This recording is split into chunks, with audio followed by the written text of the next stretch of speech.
Mummies ನಮ್ಮ ಮಕ್ಕಳು ತುಂಬಾ ಸ್ಟ್ರಾಂಗ್ ಆಗಿರ್ಬೇಕು, ಹಾಗೆ ಚೆನ್ನಾಗಿ ನಿದ್ದೆ ಮಾಡ್ಬೇಕು ಅಂದ್ರೆ ಈ ಒಂದು ರಾಗಿ ರೆಸಿಪಿನ ಟ್ರೈ ಮಾಡಿ. ಈ ರೆಸಿಪಿನ ನಾವು ಲಂಚ್, ಡಿನ್ನರ್, ಬ್ರೇಕ್ಫಾಸ್ಟ್ ಯಾವ ಟೈಮ್ ಅಲ್ಲಿ ಆದ್ರೂ ಕೊಡ್ಬೋದು. ಯಾವ ತರ ಮಾಡೋದು, ಇದ್ರ ಬೆನಿಫಿಟ್ಸ್ ಎಲ್ಲ ತಿಳಿಸ್ತೀನಿ. ಅದಕ್ಕಿಂತ ಮುಂಚೆ ಎಲ್ಲ ಹೊಸದಾಗಿ ನೋಡ್ತಿದ್ರೆ ಬೇಗ ಹೋಗಿ ಫಾಲೋ ಮಾಡ್ಕೊಳ್ಳಿ. ಹಾಗೆ ಮಕ್ಳಿರೋಂತರ್ಗೆ ವಿಡಿಯೋನ ಶೇರ್ ಮಾಡಿ. ನನ್ನ ಅಕೌಂಟ್ ಅಲ್ಲಿ ತುಂಬಾ ತರ ರೆಸಿಪಿ ಇದೆ, ಹೋಗಿ ಒಂದ್ಸಲ ಚೆಕ್ ಮಾಡಿ. ಈಗ ರೆಸಿಪಿ ಮಾಡ್ಕೊಳ್ಳೋದಕ್ಕೆ ಒಂದು ಅರ್ಧ ಆಲೂಗಡ್ಡೆ ಮತ್ತೆ 1 ಕ್ಯಾರೆಟ್ ಅಥವಾ ಅರ್ಧ ಕ್ಯಾರೆಟ್ ನ ತುರಿದಿಟ್ಕೊಂಡಿದ್ದೀನಿ. ಹಾಗೆ ಒಂದು 3 ಟೇಬಲ್ ಸ್ಪೂನ್ ಅಷ್ಟು ರಾಗಿ ಹಸಿಟ್ಟನ್ನ ತಗೊಂಡಿದ್ದೀನಿ.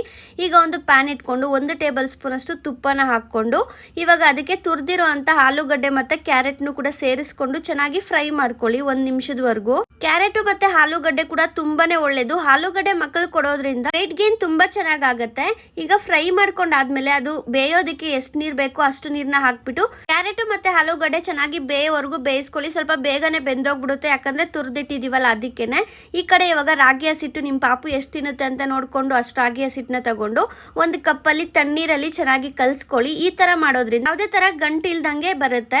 ಇವಾಗ ನೋಡಿ ಕ್ಯಾರೆಟ್ ಮತ್ತೆ ಆಲೂಗಡ್ಡೆ ಚೆನ್ನಾಗಿ ಬೆಂದಿದೆ. ಇವಾಗ ಅದಕ್ಕೆ ಒಂದ್ ಸ್ವಲ್ಪ ನೀರ್ನ ಹಾಕ್ಬಿಟ್ಟು ಇವಾಗ ರಾಗಿದ ಕಲ್ಸಿಟ್ಕೊಂಡಿದ್ವಲ್ಲ ಆ ನೀರ್ನು ಕೂಡ ಸೇರಿಸ್ಕೊಂಡು ಚೆನ್ನಾಗಿ ಕಲ್ಸ್ಕೊತಾ ಇರ್ಬೇಕು. ಈಗ ಅದಕ್ಕೆ ಟೇಸ್ಟ್ಗೆ ಸ್ವಲ್ಪ ಜೀರಾ ಪೌಡರು, ಸ್ವಲ್ಪ ಪೆಪ್ಪರ್ ಪೌಡರು, ಸ್ವಲ್ಪ ಉಪ್ಪನ್ನ ಹಾಕ್ಬಿಟ್ಟು ರಾಗಿ ಚೆನ್ನಾಗಿ ಬೇಯೋವರೆಗೂ ಇದನ್ನ ಬೇಯಿಸ್ತಾನೆ ಇರಿ. ಹಾಗೆ ಅಲ್ಲಿ ಕ್ಯಾಲ್ಸಿಯಂ ಮತ್ತೆ ಐರನ್ ಇರೋದ್ರಿಂದ ಬೋನ್ಸ್ ಕೂಡ ತುಂಬಾ ಸ್ಟ್ರಾಂಗ್ ಆಗುತ್ತೆ. ಈ ರೆಸಿಪಿನ ನಾವು 8 ಮಂತ್ಸ್ ಇಂದ ಮಕ್ಕಳಿಗೆ ಕೊಡಬಹುದು. ನಿಮ್ ಮಕ್ಳು ಈ ತರ ತುರಿದು ಹಾಕಿದಾಗ ತಿನ್ನಲ್ಲ ಅಂದ್ರೆ ನೀವು ಆಲೂಗಡ್ಡೆ ಮತ್ತೆ ಕ್ಯಾರೆಟ್ ನ ನೀಟಾಗಿ ಪೇಸ್ಟ್ ತರ ಮಾಡ್ಬಿಟ್ಟು ಫ್ರೈ ಮಾಡಿ ರಾಗಿ ಇದೇ ತರ ಮಾಡ್ಕೊಡ್ಬಹುದು. ನೀವು ಒಂದ್ಸಲ ಟ್ರೈ ಮಾಡಿ. ಈ ತರ ಡಿಫ್ರೆಂಟ್ ಆಗಿ ರಾಗಿ ಸರಿನ ಮಕ್ಕಳಿಗೆ ಮಾಡ್ಕೊಡಿ. ಬಾಯ್.